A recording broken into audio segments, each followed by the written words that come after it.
performance characteristics, we can do 1 million transactions per second with sub-second latency and sub-cent gas fees. So I'd like to start this talk with why we built Somnia. So I used to work at a company called Improbable. We basically did gaming technology and services, and we also did metaverse stuff. The key technology we made was this technology that allows for tens of thousands of people to be in the same space digitally at the same time. So we applied that to the games industry, but also the music industry and the sports industry. Now, obviously, all of these applications are going to monetize through digital assets, but they're all owned by different businesses. And so we needed a way to have an interoperable layer that every consumer could buy digital assets and have them interoperate across these experiences. And blockchain is obviously a very good solution for that. The issue is we couldn't find a blockchain that could scale for these kind of consumer applications. When you have 20,000 people all trying to buy the same thing at the same time, blockchains cannot scale to that today, and so we set out to solve that problem. So if we get to the next slide. So in terms of what Somnia does and what we do, first, high performance. So again, very high throughput. We can do 1 million transactions per second with sub-second latency. When we mean latency, we mean end-to-end client latency. So block time is actually 100 milliseconds, so it's super fast. We're fully EVM compatible, so when we mean EVM compatible, we mean you literally can just change the RPC and your application will port over. We did this because obviously there's a huge developer ecosystem around EVM, and it's very important. The next thing is low cost. So we're trying to get the gas fees to be below 0.1 cents. So that's super, super cheap. The vision here is really to enable developers to move their logic that normally lives off-chain and with that fully on-chain. The final part is we are what we call a reactive blockchain. So I could do a whole 30-minute talk on this. But essentially, we allow you to react to on-chain data in a fully on-chain manner. So you can listen to on-chain activations, on-chain data changes, and do that in full smart contracts. So you don't need any external third-party services. So how did we build Somnia, and how do we get to those performance characteristics? So basically, it's a full-stack blockchain rewrite. There is no fork here. There is no modification of anything else that exists. A new execution layer that basically compiles EVM bytecode to machine code. A new database called IceDB, optimized for blockchain data with really fast read and writes. A new consensus mechanism called multi-stream consensus. A new networking layer, which has really, really high compression ratios to shuttle all that data around the network. So let's go through execution. How do we do this? So execution today in blockchain world is scaled in two ways. One is sharding, so having essentially multiple blockchains all do different things. This is what's happening with Ethereum with L2s.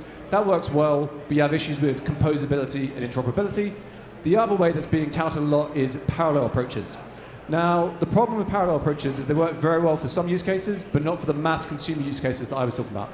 So if you have lots of different applications that are idempotent, that are touching different pieces of state. So me and you are swapping ERC20, this guy's doing an NFT mint, this guy's using another smart contract. Parallel will scale very well, because each of those threads can process those individually. But if everyone is doing the same thing at the same time, parallel no longer scales. So this happens in NFT mints, where everyone's trying to mint the same NFT at the same time. This happens with meme coin launches, where everyone's trying to trade the same LP pool. So we don't think parallel is very good for these high concurrency use cases. This is exactly what happened in the other side mint back in 2022, whenever that was. So you may think this doesn't happen very frequently. It's only when mega mints happen or meme coin launches happen. But if you look at the frequency of smart contract calls on Ethereum from 2024, this is what this graph shows. So on the top here, we have call frequency. On the bottom, we have contract addresses. You can see a big parallel curve. We are calling the same contracts over and over again. The problem with parallel is you have to roll back and essentially execute this sequentially. So you're going to get a lot of collisions, and we don't think parallel will scale very effectively. So how do we do it? We basically take EVM bytecode, compile that down to machine code. This allows us to take advantage of hardware parallelism. So this is something we use in the game industry a lot. Modern CPU architectures are really good at executing machine code. They execute it out of order, they have branch prediction. So we basically take EVM bytecode, compile that down. That's done in two ways. We have an on-the-fly compiler, so you just upload your smart contracts and we'll compile it on the fly, or a pre-compile step, where you compile it ahead of time and upload your compiled code. So next we have the database. So the database, again, is a complete rewrite of a database. We tried to look at things like RocksDB, Pebbles, but we couldn't find anything that was fast enough. So it has three properties.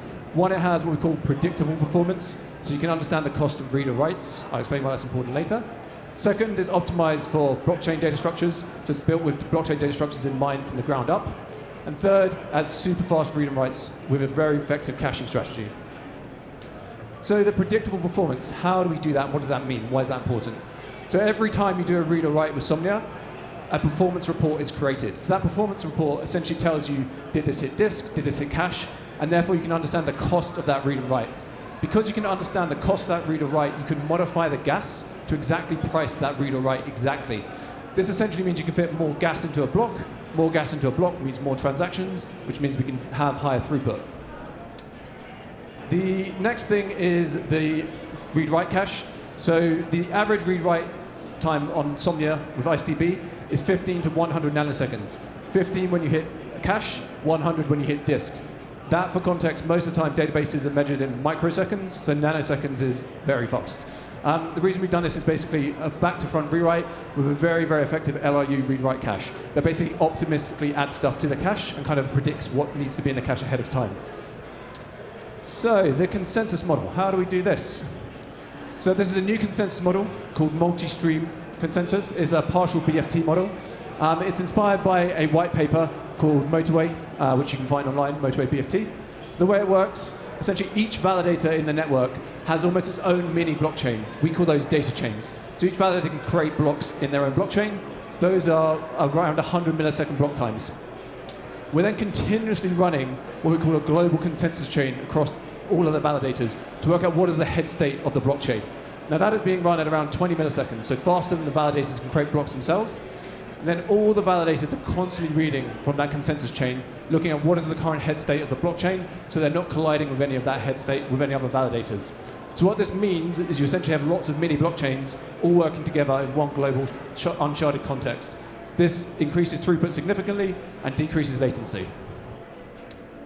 So I explained that very fast. You can look at our white paper online and go through more details. Networking. So this isn't talked about a lot in the blockchain sphere, but when you're getting to hundreds of thousands of transactions, millions of transactions, the real problem we have is a networking problem. So if you think about a standard Ethereum transaction is around 200 bytes.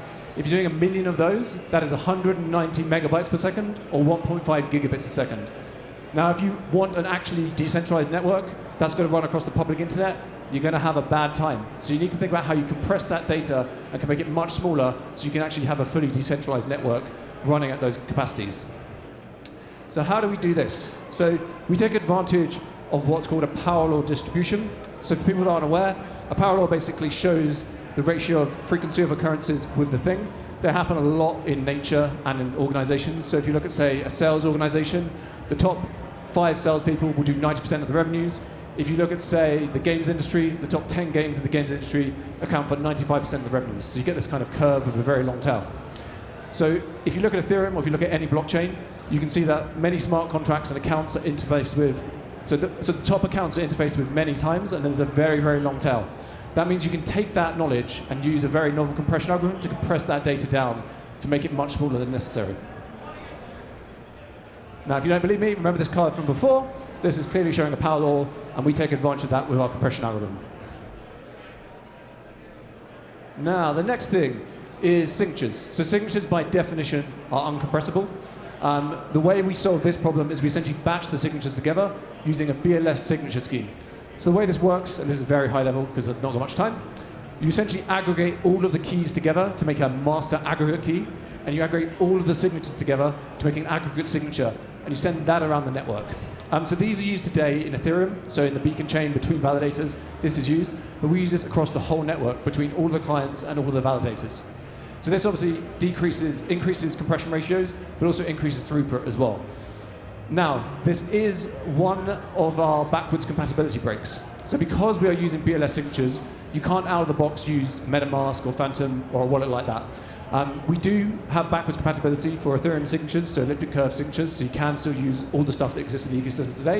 You just can't get to those million transaction throughput. You're now looking at 100,000 or so. Still pretty good. The main use case for this we're seeing is people who are building games and embedding the wallet into the game and using a signature scheme directly. So we do 3 things. One is that novel compression algorithm that takes advantage of the power law. 2 is streaming compression. I skipped that in this talk, but essentially we use a compression technique that's used in video compression to allow for much better compression ratios. And 3, we use signature batching. So altogether, that gives us 10 to 20 times better compression ratios than any other blockchain in the market today, as far as we're aware of. So we can send all that data around the network effectively. So 4 things, just to recap: increased single-threaded execution through an EVM compiler, a new database designed for predictable performance and really fast read and writes, A new consensus algorithm allows for higher throughput called multi-stream consensus, and a compression algorithm that allows for 10 to 20 times better time compression ratios between nodes. Now, benchmarks. Let's actually get to some raw numbers. So, the first benchmark we ran were ERC20 transfers. So when I talk about transactions, these are real transactions. These are 100 accounts all transferring ERC20s between each other. This is running on 100 nodes globally across several data centers. So for this, we topped out at 1.05 million transactions per second. For context, that was using the Ethereum gas model. That is 50 gigagas per second. When I saw this number, I was a bit like, that's crazy. People normally talk about megagas. People are trying to get to 1 gigagas, so 50 gigagas is crazy. Here you see the latency results. So it's about 1.2 seconds in the mean case. The reason for this is obviously you're maxing out the network, so latencies are going up a little bit. And this is end-to-end latency. So it's not finality. It's the time a client submits a transaction to the blockchain, that transaction gets accepted, and another client can read it. So it's proper end-to-end latency. We then ran another benchmark, Uniswaps per second. So this, I think, is a much better benchmark and something that I wish more of the industry talked about and used. So here, Uniswap v3, 100 accounts, all trading between the same LP pool. Here we got to 50,000 Uniswaps per second. So for context, any meme coin launch on Somnia would go very well. We wouldn't have any problems there. Latencies are significantly better because you're not modifying as much state as ERC20 swaps. So the next one was NFT mints per second. Again, I think this is a much better use case and a real-world workload. So here we essentially had 100,000 accounts all trying to mint the same NFT at the same time. For this, we got to 300,000 NFTs per second minted. That's a lot of NFTs. You won't have the scaling problems that you normally have at NFT mints. And latency numbers in there are pretty good. So I think the next thing for us to work on really is optimizing those end-to-end latency numbers, which we're looking at doing over the next couple of months. So just to recap, what is Somnia? Somnia is a high-performance L1, fully EVM compatible, can do 1 million transactions per second, sub-cent gas fees, and very low latency. So where we're at in the journey, so we just released our testnet last week. We have all of the components and infrastructure you need to build your apps. So we're kind of now really excited to get developers building with the blockchain. I think for me, what I'm really interested in seeing what developers come up with. Now the blockchain doesn't really have the limits it used to have before. I really want people to start thinking about what are the apps that you wanted to build that you couldn't build because there were limitations in terms of blockchain scaling. So for some links, you can take a picture here, follow us on X. That obviously gives you loads of updates. You can follow me. I talk about video games and blockchains a lot. You can use this link over here to join the testnet. You go to somnia.network. You also there find our light paper, find out more about the blockchain. Thank you very much. I'm done.